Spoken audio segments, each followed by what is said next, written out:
Welcome to the episode of Our Voices, Our Hopes. We are joined by Olga Ramos, President of Boys and Girls Club of Puerto Rico. Thank you for joining us, Olga. Thank you for having me, Rita. Great to be here. The Puerto Ricans are resilient, but the population has many challenges exacerbated by the pandemic. How do you deal with the challenges and what are the hopes for the future? What is your vision? I think one of the important things, Rita, to answer your question is to take the context in consideration. In Puerto Rico, child poverty has been around 58 to 60% historically.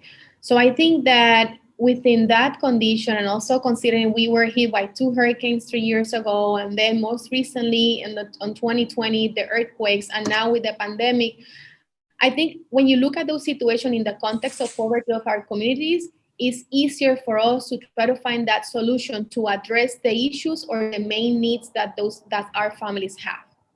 That's right. Child poverty is such an endemic issue in Puerto Rico. How can this change and what is your approach? We believe at Boys and Girls Club that solving the issue of child poverty is not something that we can take on ourselves. It's a systemic issue, like I said, been historically on those high levels. So we believe that this requires joint efforts between government, the private sector, and other NGOs to make sure that we're addressing all of the issues that the vulnerable communities in Puerto Rico have had historically. One of the things that we believe is that with the correct approach on public policy, the right programs for the families, and also programs that leave the family with a 2-generational approach is the key formula to really address these issues sustainably and to solve it.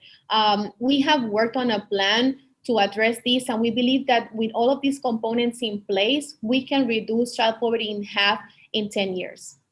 Oh, that's impactful. So tell us how the clubs have been activated during the pandemic. How have the services either changed or expanded, and how you can bridge the gap, the learning gap between the kids left behind during the pandemic? One of the first things that we did was since we were on a full lockdown in Puerto Rico as of March 16, we converted all of our programming to virtual. All of our closed groups and open groups, we were providing those services. Soon we discovered that close to 70% of our families didn't have connectivity. And of course, for you to receive virtual services, you must be connected. So we moved quickly to provide materials for home so they could take home and work on their skills. Because one of the things that really concern us is that the educational gaps, which each of these crises keep widening. So all the efforts that we have done are to primarily try to stop that from widening and mitigate the impact that has immediately and the impact that we know it will have on the longer run. The other thing that we have been providing in this case for our families is our food program, where our families now come to the club and have a grab and go food every day. We used to have a food program for our kids and youth when they come to the club, but we decided and we saw the need for our families to receive that extra services. Since the month of May, we have been providing that for our families.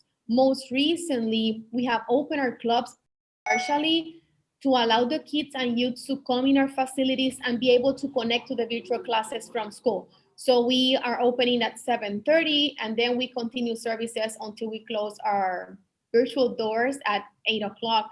So, and the other thing that we have started recently as well is to provide outdoor activities, limited audiences, but we want our kids to start reconnecting back and try to get out of that being enclosed in their house and not having any other interaction with their peers. So we're trying to work on that and provide that avenue for relaxation for our kids and youth.